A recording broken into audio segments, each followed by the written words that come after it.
Ta-da! Hello, hello! How are you guys? Hope you're okay. Day 4 of the Hexagon Mug Rug Workshop already. Hasn't this week been going by fast? I think so, right? Who's here today? Say hello in the comments. I know you're here. I was trying to have a sip of my tea, but it's super hot. I think I burned my tongue. Hi, Lucy! So glad you could make it today. Let's see. I'm just gonna wait and see who's here. Say hello in the comments. And how are you guys all doing with your sewing together of your pieces? So you can see my little dongle here. Pull that away. Hello, Keith is here. Jennifer, hi. Sophia, aloha. Ta-da. Let me switch to overhead here. There we go. Get my mouse out of the way. So I finished my piece last night. Did you guys get all your pieces sewn together like this completely? Yes. Jennifer's sewing right now. Awesome. Great. Very, very good. Keith is basting. Great. Awesome. Yeah, you guys have time to go back and watch and catch up, so no rush. I know a couple more folks were catching up too. Corinne, I'll be checking emails probably later today and early tomorrow. I've been getting a lot of emails lately, so trying to catch up. Margaret, you're working on yours. Corinne, are you working on yours too? Rachel's still sewing. Very, very good. So today I'm gonna go ahead and show you guys how I remove the papers. And you might have noticed when you're sewing these together that as you sew them together, see how there's a slight warp? It's warping a little bit, right? It won't lay flat, and just so you know, it will never ever lay flat as you sew your pieces together as they did when you first had just the papers. Sophia, you had your C pieces misoriented and figured it out. Oh, okay. Sophia, did you get the PDF or the paper templates? So remember day 1, we marked all our pieces so that we stay not, yeah, so we don't get confused. Like I confused myself too. I end up flipping my pieces. So that's why I wanted you to go ahead and mark these so you know which way they face, and you write the letters all facing up. And as you can see on the back of this one, that's what I replicated here. And if you didn't get the PDF version, go ahead and just take a screenshot of this, or you can go back to day 1 and screenshot it too. So these markings, the lettering should match what you have on your paper templates to the back. Okay, that way it's easier, yeah, because they're all reflected pieces, it's easier to keep them straight. Oh, okay, that makes sense. Yeah, you flip these two ends like that. Yeah, okay, but I'm sure you figured it out as you went, right? They won't fit the other way. So, Karen, you're still sewing. Nice, very good. Let's see. Okay, Joanna, you're on day 2. Okay, great. Did your cardstock work out okay? I hope it did. Let's see. See, we all flip our pieces, so it's totally normal. You're not alone. You marked the corner. Oh, that's nice. That's nice. Oh, Margaret, I don't know if you saw my little message. Do you have a account on Instagram? I tried to find you, but there were all these other Margaret Morgans, and I wasn't sure if it was you or not because I shared your photo on my Instagram account, and I wanted to tag you. So if you are on Instagram, just come and let me know in the comments on the photo of your mug rug on my Instagram account. Same name as my name. And that way I can tag you so you get credit. Okay? People are loving your mug rug, by the way. Did you guys see Margaret's? It's the one with the skeletons. It's so fun. All right. So as I was saying, when we initially lay the papers out, they all lay flat, right? And they just snap together. But once you sew them together with fabric, remember that you're gonna have a little, like 1 millimeter, not even a millimeter, like 32nd of an inch added to each side because the fabric thickness adds onto each side of the paper template that you're sewing against other paper templates, right? So you're adding a little thickness to each paper piece. That's why you ended up with the little the finished piece. It's gonna warp a little bit. See how it bends? It's not completely straight. It actually bubbles almost like a little bowl. And the more pieces you have connecting, the more it's gonna warp. So I thought I had one. Give me 1 second. I'm gonna show you what I mean by the warping.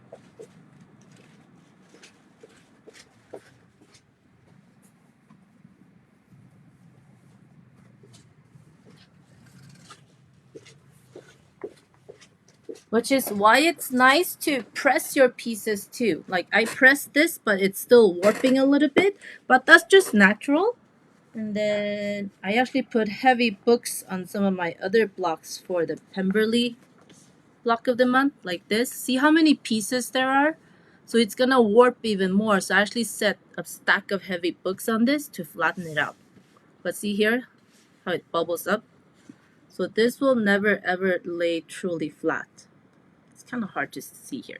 But yeah, you'll experience that as you're sewing your pieces together. But do not worry about it looking warped, okay? That is totally normal. Let me put these to the side. As we're gonna take the paper side, you'll notice it'll all relax and lay flat anyways. Margaret Morgan 391. Let me write that down so I have it. Margaret. Okay, got it. So what I like to do is use this for removing my papers. Did you like my Pemberley block, Keith? This one? This? So it's a block of the month from Duckadilly and Ava and Neve. They're both Liberty of London fabric stores, and they have this block of the month that you can sign up. You can go and check. I don't know if it's open now. I think it's closed, but you can go and check it out. See if they have a wait list. So I'm gonna take my little Hexagon Mug Rug piece here.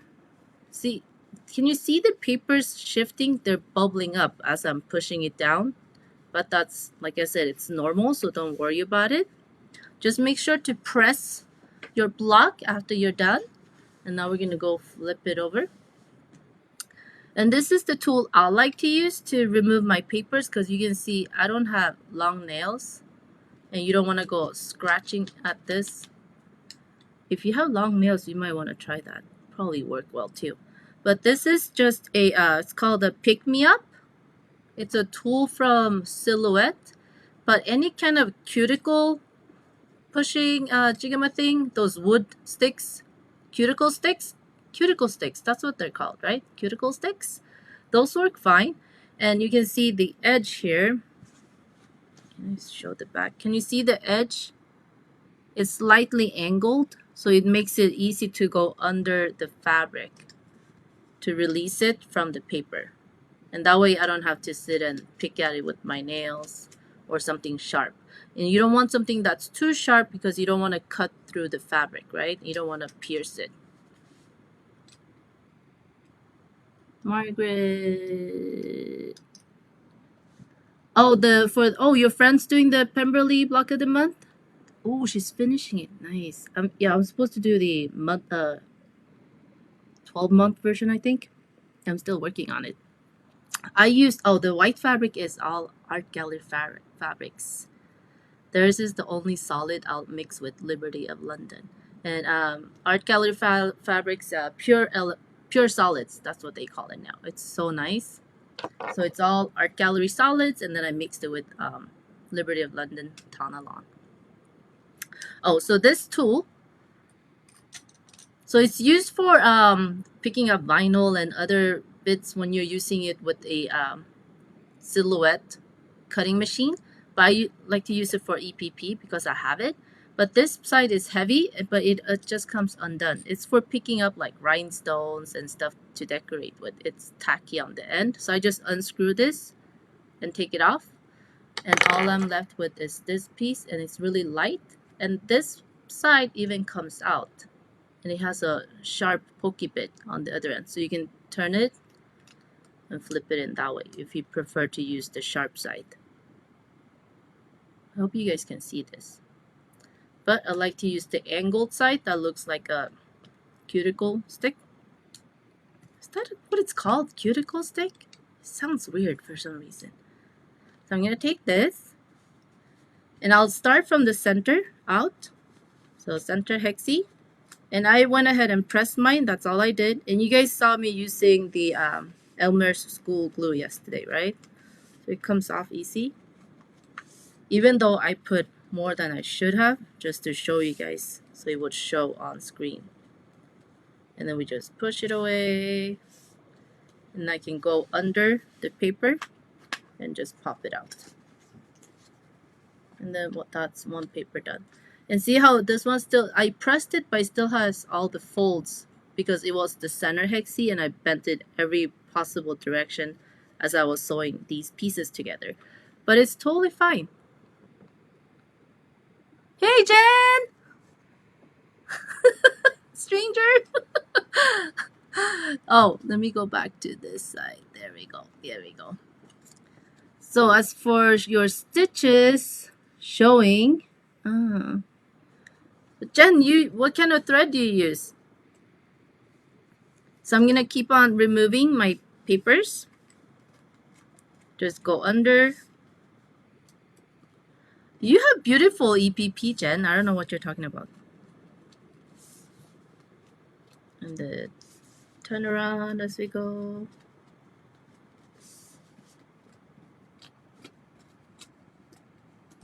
And you can hear me removing the paper. It's a little more stuck where I use a little too much extra glue. And just go under and pop it out. Super easy, right? This is really relaxing too when you're watching Netflix or Hulu or something. Just remove your papers as you go. And remember, this one is the one I thread basted. You see that thread there? So that one we can just go in with the little piece, a little pair of scissors. Just snip the connecting pieces in between the stitches to release it so that it'll open up, right? And then we can just go with the little pick-me-up here and pop the paper out. And you can just leave the thread bits here, or you can actually undo them if you want to. That's why you probably don't want to use a thread that's too dark if you're using light fabrics, because it might show through.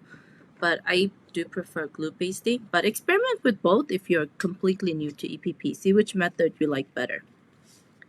I'm going to keep on removing these.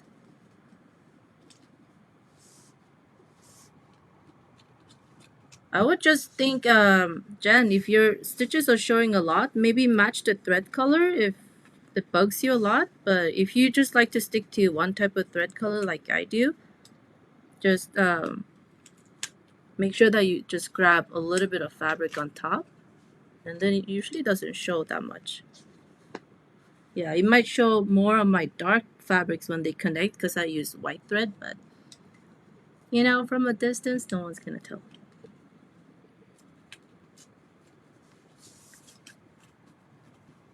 Keep on removing these.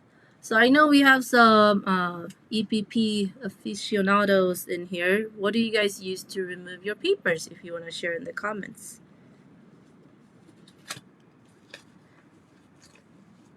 Hi, Cindy. You're not late. We just started a little bit ago. You're good. Were you able to sew your pieces together? How are you coming along?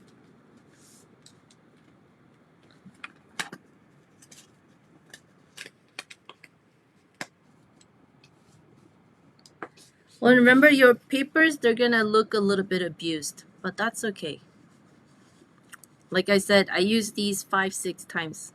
I used one set of papers for 5 mug rugs or 6 mug rugs, so you're okay.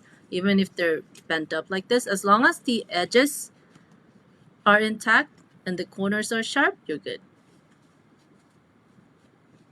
Oh, the purple thing. Yeah, that one's good too.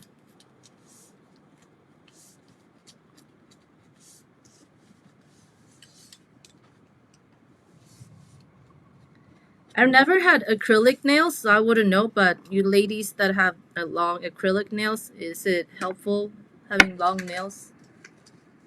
Or are the ends of the nails too thick? I'm not sure. Alright, so I got all my hexes out. And now I'm gonna work on removing the side pieces. See how we have to lift the seam allowance to take the papers out? And that's why I suggested not even bothering to glue paste down the edges of your outside pieces, because we're gonna have to open it anyways, right?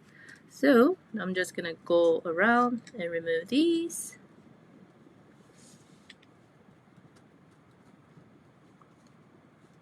Let's see. Cindy's working on the sides of the hexes. Okay. Nice. Is anyone sewing today while watching? Following along?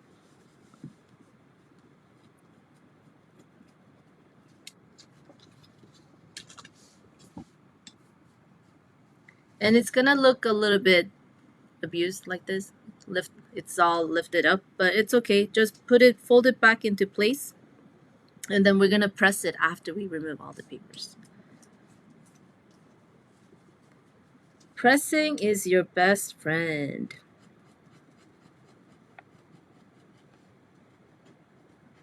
Erin, you're sewing! Yay! Oh, I love your 2 blocks that you're working on too. And if you get a chance, do share your progress photos in the comments under the videos so we can all see. Or go share on Instagram, wherever you're more inclined to share. Because I think it's inspiring for everyone to see each other's blocks.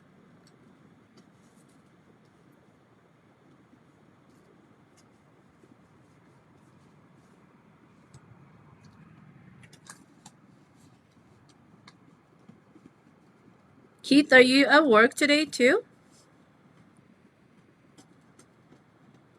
Or are you able to sew along with us?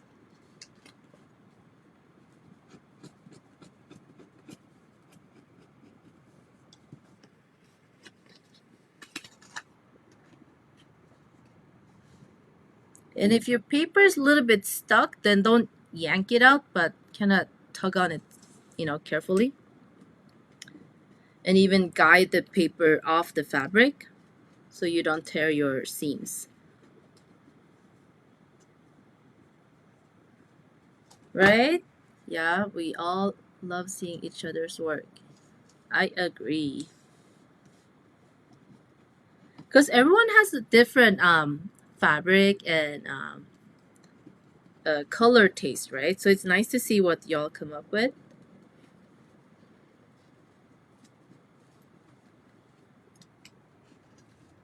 And Margaret, you have to share, where did you get those skeletons from? The skeleton fabric. I mean, it's hilarious. I can't stop thinking about it.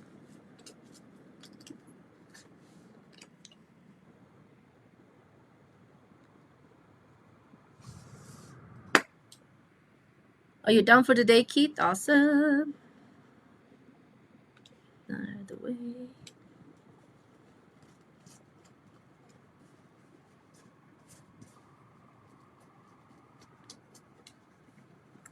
Another reason I like art gallery fabrics a whole lot, because their thread count is much higher, because it's their quilting cotton is Pima cotton, so you'll never see this kind of unraveling with their fabrics either. See how the fabric is unraveling? Another reason why I like art gallery fabrics. But this print is from Riley Blake Designs. I think it's from Nadra Ridgway's collection, if I'm not wrong. They got a lot of cute collections too.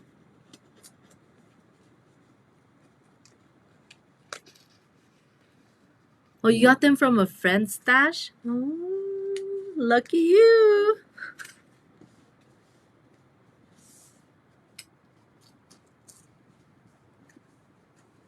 Who are you making the mug rug for, Margaret? Is it for yourself?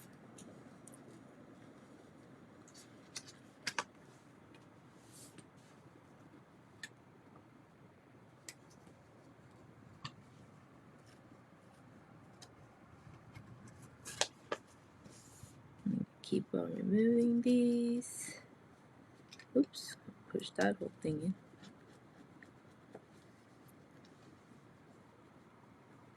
Yeah, thread and needles are downstairs. Oh, okay.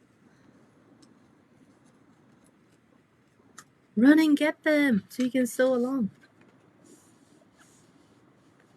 Oh, your daughter's claiming it. Smart daughter.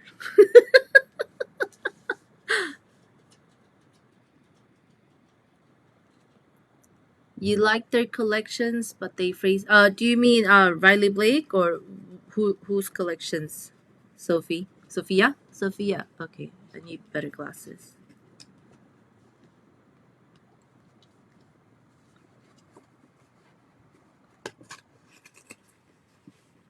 Yeah. So if you end up working with fabrics that can't talk today that fray like this, then a 3/8 inch seam allowance will probably be to your advantage.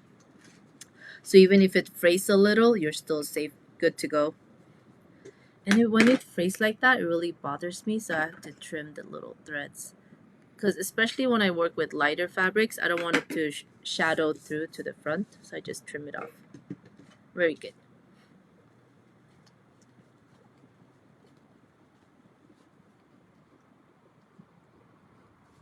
You got some from Amazon and Joanne.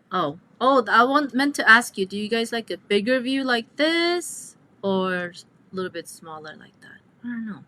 I kind of like both. I'll just stay here. Amazon still has some good fabrics. And Joann's carry high quality cotton fabric, quilting cotton too. So you're good. But when you start, don't be too concerned about buying the most expensive fabric. Just play with whatever appeals to you. Just have fun with it. I still buy fabric from Joann's now and then too. You haven't been to a quilt? Wait, don't they have like a lot of quilt shops in your area? All the ones around my neighborhood, they closed down. They retired. They moved. And I know a lot of quilt shops, they closed because of last year. They couldn't really conduct business properly. So that's so sad. But yeah, so now I end up ordering mostly from online quilt shops.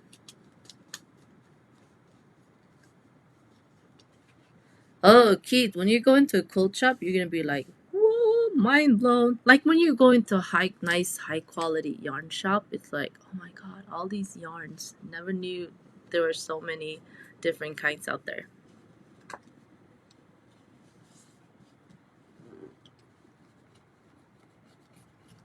And I'm on my last piece. Oh, and I'll show you my paper pieces too. See? They still look good to reuse, right?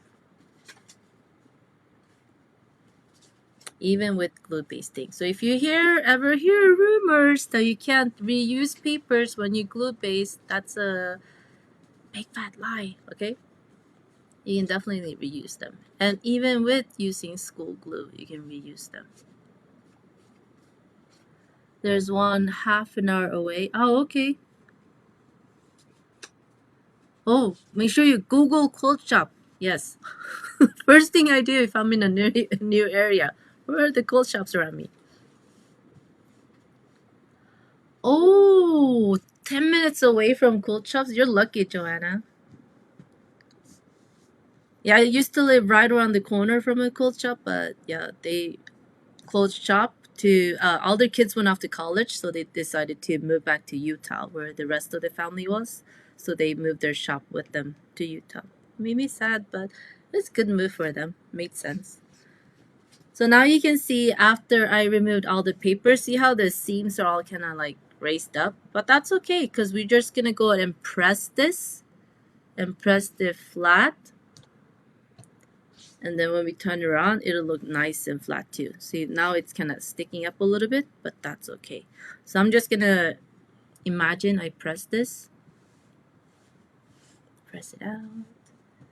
But do try to press yours because you want these all to lay flat. Just makes it easier when you decide on what type of batting you're gonna use. Oh, you have Googled quilt shops, okay.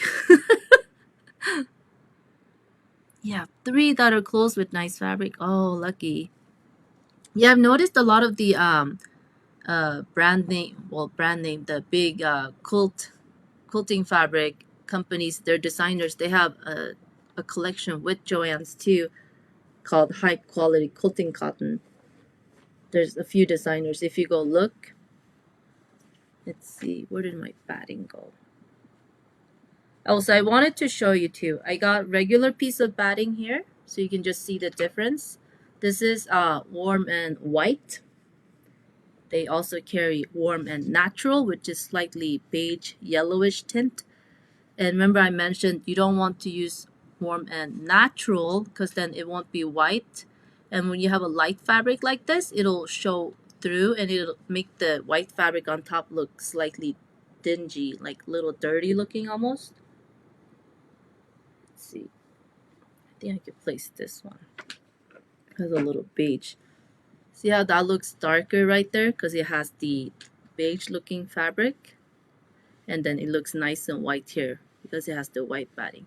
So try to stick with white batting, whether you use regular quilt batting, or the fusible fleece, which is also white, like that. No, it's not. Fusible fleece is not high loft. So sometimes I'll just use 2 layers to make it a little fluffier for like a mug rug. So it's definitely flatter in feel and not high loft at all. But the the quilt batting I use too is not super high loft either. So if you can see next to each other. But when you touch it, obviously the cotton feels more dense than the fusible fleece, which is polyester. Oh, fluffy looking fleece. Yeah, you don't want that. You want Pelon fusible fleece. It's number 987F. Pelon fusible fleece number 987F. A mountain mist. I've only seen the fluffy one. Kind of looks almost like a little thin cloud. Is that the best way to describe it? I haven't seen mountain mist flat like this. Is that what you mean, Keith? If it's too fluffy, if it's like 1/2 inch or 3/4 inch, it's not good for mug rug. You want it flatter like this. So Pelon 987F. Let me type that in real quick so stays in the comments.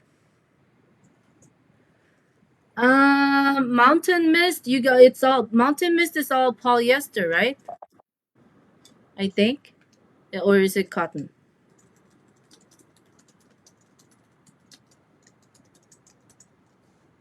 Oops. There you go.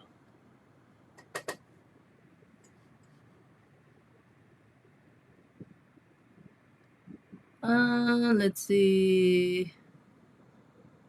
No, mountain. I mean, you could use it just for a big quilt. I wouldn't. Yeah, I wouldn't recommend polyester. But experiment. Try it. I would try the poly on a smaller project, like a table runner first. See if you like the feel, because there's definitely a different type of drape and feel, whether you use polyester batting or cotton batting like this. Some people prefer just to use wool batting or bamboo batting, and they'll go up in price considerably. So, but the warm and white is quite affordable. And if you're ever near Joann or their online sales, they'll have 50% off, which is a really good deal. And when they have 50% off, I buy a lot and just stock up. Hi, Mary. Hi, Cindy. Oh, hello. Oh, we have friends that know each other here. Awesome. Okay, so the regular quilt batting here, the cotton version, I just have a little scrap piece here. And I'll show you, it's nice, still nice to use this. And if you notice, when I stick my little patchwork mug rug top here, and I lift it, see how it clings to it, doesn't fall off, which is nice. But it won't sit stuck like it would on the fusible fleece. So if you do want to use regular batting, make sure you cut a little bit bigger of a piece, at least so that it matches the backing piece, 10-inch square. So 10-inch square is the minimum size you want to use.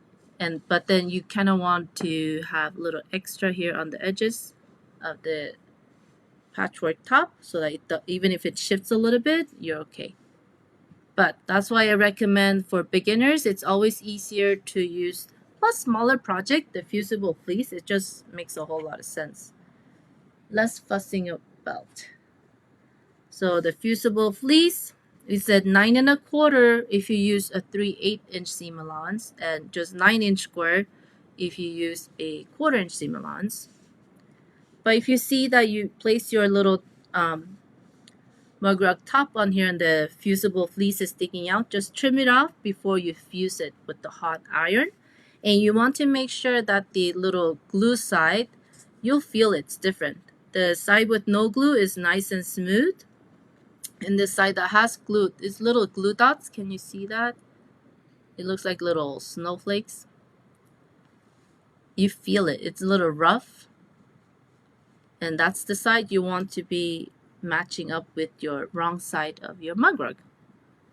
And then when you go to fuse it, don't fuse it straight onto the fusible fleece. Your iron might melt onto this.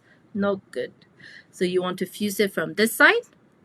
And if you do decide you want to go over it from the fusible fleece side, put a piece of muslin or a handkerchief or a little scrap piece of fabric in between, and then press with the iron.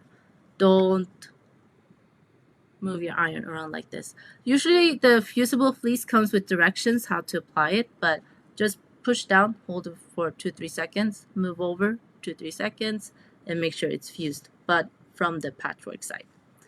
And then once it's stuck, you're good to go. That's when we move on to the next step. And we're gonna have to, like this one that I've fused already. See, it still has the seam allowance bits there, right? And that part we want to get rid of. But see how I didn't press it all the way here? I just pressed it inside. But you can press it all the way to the edge. That's good too. But what you want to do is go ahead and trim it. So I use 3/8-inch seam allowance on this one. So I'm going to come in 3/8 of a seam allowance when I trim it. You can do that with scissors or a rotary cutter. So I'm going to come in 3/8 of an inch. So you can measure from this direction and then trim it so you have a straight edge. Or you can measure from here, and that would be 1 3/4. 1 inch and 3/4. Straight, and that would leave me with that 3/8 of an inch here, and just trim it off. So 1 1/4 from the point, the tip of the hexagon, 1 3/4 from here to the edge, and trim off this excess. And then same on this side, 1 3/4. You see that 1 and then half and a quarter. 1 3/4 meets right there at the tip of the hexagon, and then you would trim this section off. And then you come to this side, where the flat side of the hexagon, and it's about, I think this ends up being 1 5/8 to be exact. Well, you could do 1 3/4, but do 1 5/8 because we want it to be perfect for when we fold our fabric over too.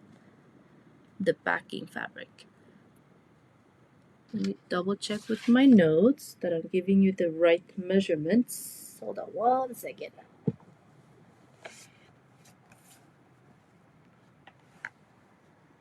Let me know if you guys have any questions while I'm looking up the exact numbers. I wrote it down for you after measuring and double checking, just to make it easy.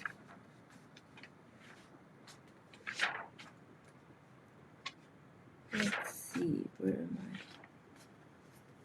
I? Oh, I'm covering myself. Hold on, let me move my head out of the way. Whoop, there we go.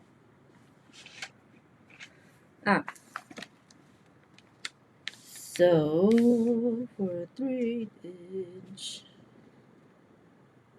yeah. So on the flat side of the hexagon, measure 1 5/8 inch, and that's the rest you trim off. So it could be 3/8 or a quarter. Yeah, you could do that too. But it depending, if you just eyeballed your seam allowance and didn't trace it exactly, then it's safer to measure from the side, flat side of the hexagon here, 1 5/8 inch on this side, because not everybody use these fuzzy cutters to trace on fabric and get an exact seam allowance, right? So that way we avoid cutting it too small or not square. So 1 5/8 of an inch this way. So you see 1 inch and ½ inch and 1/8. So 1 5/8. Same on this side. 1 5/8. And the rest you trim off. Oops. Let me put that straight. And on the pointed hexagon side, the tips, I said 1 3/4, right? Yep, 1 3/4. So that way you're guaranteed to get a perfect-ish square. Make sense? Or did I just confuse everybody? Maybe I'll put that in the email too. Let me know in the comments. And 1 3/4 on this side. From the tip of the hexagon to the edge here of the ruler should be 1 3/4, and then zoop, we trim the rest away. Yeah, the reason if you're like me and you like to measure and actually trace your seam allowance on your fabric and cut it exact, then you're okay to come in from this side and just trim off 3/8, so that we get rid of all the uneven bits and the little tails, and it's a perfect nice square like this. But let's say I just eyeballed my seam allowance like I did on the piece that I finished. See how all the seam allowances are different on the outside pieces? So it's not even, right? It's kind of wavy. It's jagged a little bit. So this one, I would not be able to do the 3/8 inch from the end because it's all a little off. It's not exact. So that way I would be safer measuring from the inside side of the hexagon to the end of the edge of the ruler. That's 1 5/8. You see that? And then I trim this off. See how uneven this edge is? It's skinnier here, then it gets a little fatter, super fat here, and then it's skinny. So it depends on if you were very exact when you cut your fabrics with the seam allowance, you're okay. But if you weren't, then it's safer to measure, like I said, 1 5/8.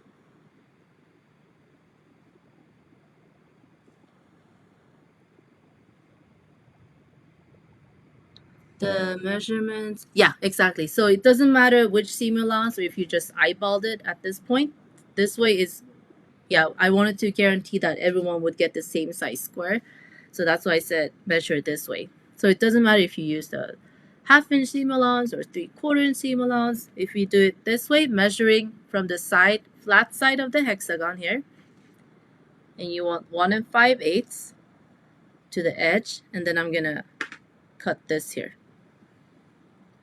So then it doesn't matter if you use a 3/8 inch seam allowance or 1/4 inch seam allowance or 1 inch seam allowance, because we're just gonna trim off the excess and we'll end up with the same square shape. And you're not an idiot. I'm not a math person either, but it'll come to you. So you're good. You A-okay. But yeah, I had to do a little thinking because I want to try to make sure that everyone would get the same size square. Does that make sense, everybody? Just nod and say yes.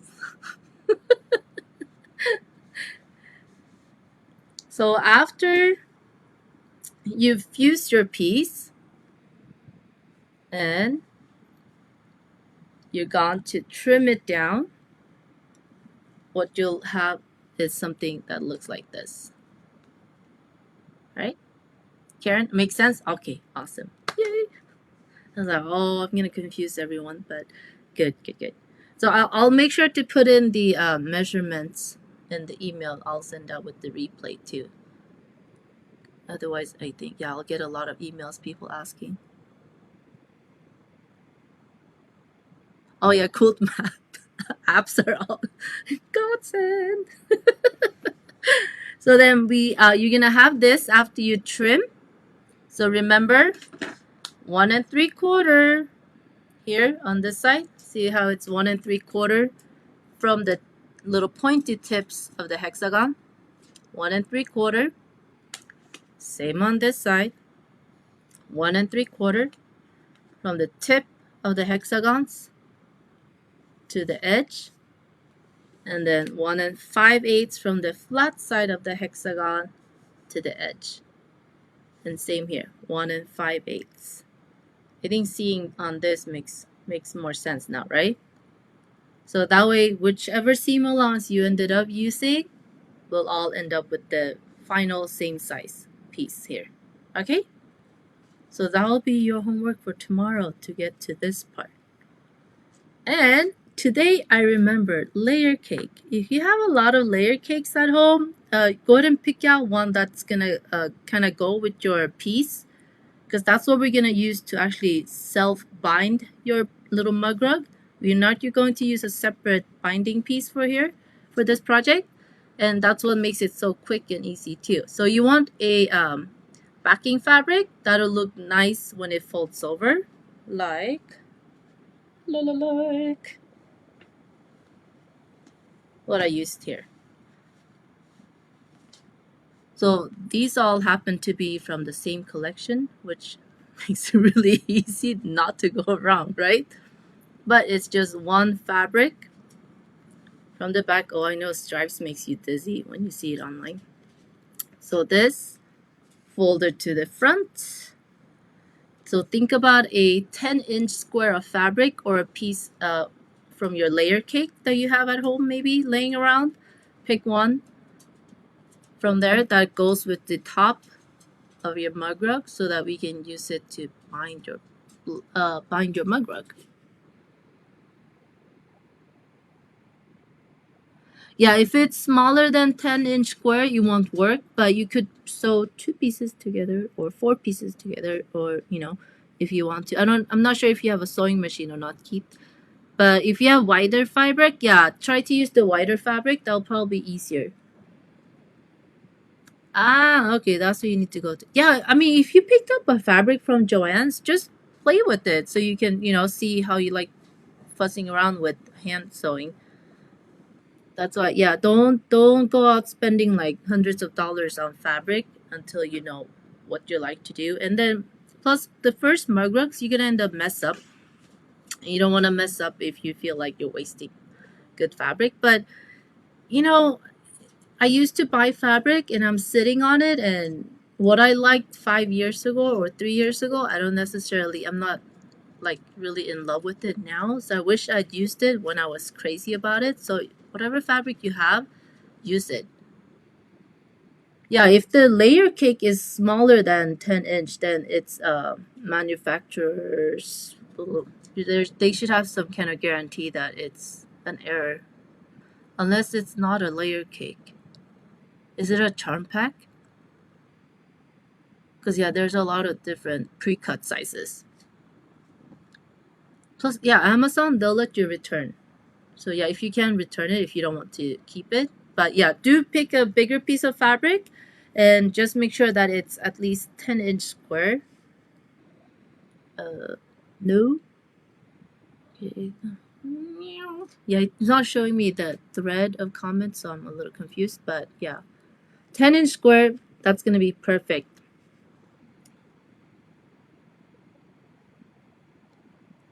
The Quilter's Little Helper. Oh, they have an app. Oh, that's good to know. Yeah, from Robert Kaufman. Great. Thanks, Sophia. I'm gonna put that so everyone can see. It'll stay on the video. Ta-da! I didn't know Robert Kaufman had a quilting calculator app. I know Art Gallery Fabrics has one, but I think it's mostly emojis and stuff. If I'm not wrong, I haven't checked it out lately, so I'm not sure what's on there. I think they have pre-cut block sizes too. Ah, Lucy, you knew about it too? Okay, I'm gonna have to check it out. Clearly, I haven't staying up to date with my quilting apps. So, for your homework, take all your pieces of paper out. Let me hide this one so you can see. Take all your papers out. Give it a good press. And if you have fusible fleece, go ahead and fuse it. And if you just want to use quilt batting, go ahead and use that too.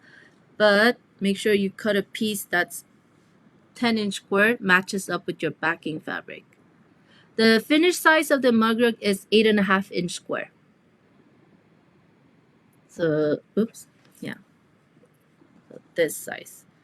Perfect for a cup of tea and a cookie or two. It's a little empty on this side, but yeah, 8.5-inch square.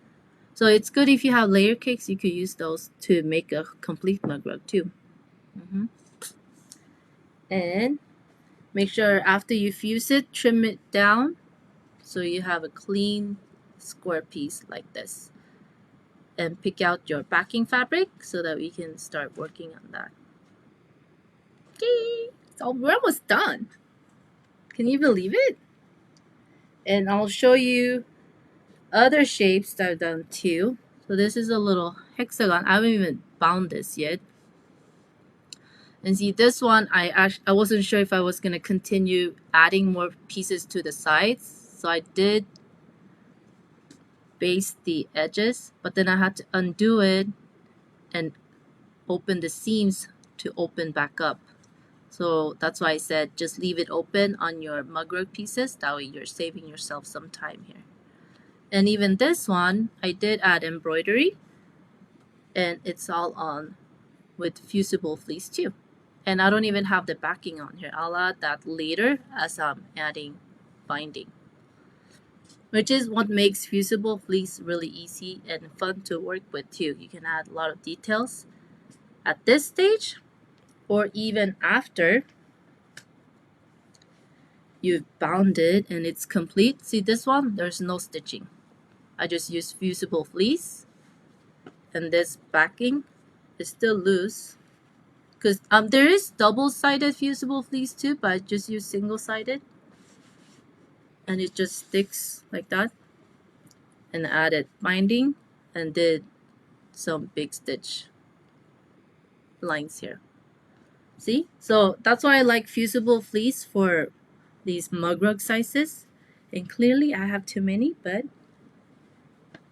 and even on this too, fusible fleece. And then I added hand quilting. All these are hand quilted and applique and added the little stitching detail after. So that's what makes fusible fleece really versatile for smaller projects and getting started with EPP. I do recommend people not to jump into a big project like La Passacaglia or something like that, because that's something that could take you a year or 2 or 3, right? And it's very discouraging starting on a huge project and you don't really see progress, but you just want to finish something. So that's why I always suggest start with the little mug rug, because that way you have a finished project you can show off and gift. Ooh, my dogs are barking or growling. And it's a sense of accomplishment, right? Hand quilting we won't cover in this workshop because I wouldn't have time. So that would have to be something separate if you guys are interested, how we could add little extra details like the embroidery. Kit, you do crochet edges, don't you? Is that something you do ever? Like, it's really fun to add binding like this, and then even adding a crochet edge to it, like scalloped crochet edge. That's super fun too. So if you guys don't know Keith, he's you go look at his Instagram feed. He does all this knitting and fabulous stuff. So yeah. So let me know if to do hand quilting, if that's something you want for like a mug rug size that we could do. Yeah, but not for this week. Probably won't have time tomorrow, but for later, yeah, that's definitely something we could consider. The round one. Oh yeah, this is all Liberty and Art Gallery fabric solid. Pure solid in white. I think it's called Snow. Pure Snow. Yeah. So that's why I really like fusible fleece again, because it's good for small projects and it's really hard to mess up. And just that sense of accomplishment finishing one thing, and then you can start working on bigger projects. I think it's important. All right. Do we have any questions? Do we all know what the homework is? It's all quiet all of a sudden. Where do I buy my Liberty fabrics? From Duckadilly Fabrics. They're here in the US. Intrepid Thread. They carry Liberty fabrics also here in the US. Ava and Neve, they're in Australia. And Alice and Co, they're in England. And I've never bought anything from Strawberry Thief, but they're in Australia as well. Yeah. Cindy, what's the no? No what?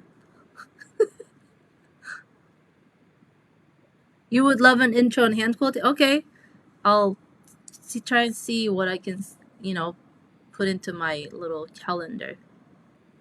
Cindy, do explain. No what? You're not ready? Or you don't know what the homework is?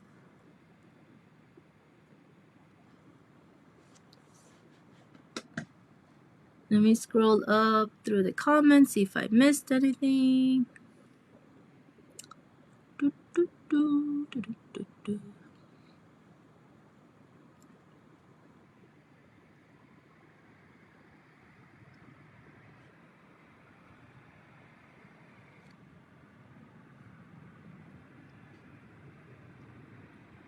So I'm on the hunt for cute Christmas fabric. I haven't seen any with small prints. If you guys have seen any, do let me know too. I think I got all the questions, yeah. Oh, Cindy, you don't know the homework. Homework was take your finish block. Yes, homework. Remove all the papers. Fuse it to your fusible fleece. And trim it. Trim it down so you have a clean looking piece like this with all the edges that are nice and sharp. And that's what I was saying, the size to trim it down to from the side of the hexagon. We said 1 5/8 inch from the flat sides and 1 3/4 of an inch from the pointed sides of the hexagon to the edge. And then also pick your backing fabric so you can work on the folding it over and actually hand stitching the binding to the front. Yay! Woohoo! You're finished with the glowing, Joanna. Awesome! Awesome! Awesome! Let's see. Oh, okay. Did you, Margaret? Did you just order Liberty, or are you part of their what is their monthly subscription? I know they have that too, right? I think all the Liberty shops have monthly subscription boxes.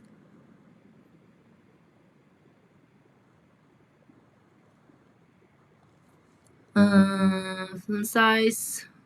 Like you get into the size of the fleece back. No, I'll send that out in the email so you guys have it. I should have, yeah, thought about it before. So that's a good learning lesson for me too. So I'm gonna give you the size of the fusible fleece, the backing, and the dimensions that you need to measure from the flat side and the pointy side, so that you have a nice square to work with tomorrow. And I think I got all the questions. Yay! And you guys have been getting all my emails, right? With the replay links too. I just want to make sure. I got a few emails asking for the replay links, and I want to make sure everyone got their emails. If you haven't seen the emails I've been sending out, then make sure you check out your promotions folder or spam folder, because I might have landed in there. No good. And then you want to make sure you save me into your inbox, main inbox, so that you don't miss my emails. Keith, you got the emails? Awesome. You got Liberty, but not on a subscription. Oh, okay. Oh, from Patchwork that looks like sunflowers. Oh, pretty, pretty. You have to show that too. Oh, make sure you post more photos, Margaret, in the EPP Society group. Do share more. I love to see what you all are working on besides the mug rugs too. Oh, subscription boxes are your crack. See, that's why I try not to sign up, because then I know I'm gonna get sucked into just staying and ordering more stuff too. Because you get the subscription box and it's a pre-cut size, but then you want more of a certain fabric. It's like, do I order more, or do I just wait for next month, see what I get then? But yeah, subscription boxes are fun that way. And I think I got all your questions. So then your homework, don't forget. And I'll see you 5 o'clock tomorrow. Unless you guys are busy Fridays. It's my party time doing EPP. So I'll see you here at 5 o'clock tomorrow. Sounds good? All right. Bye. See you tomorrow.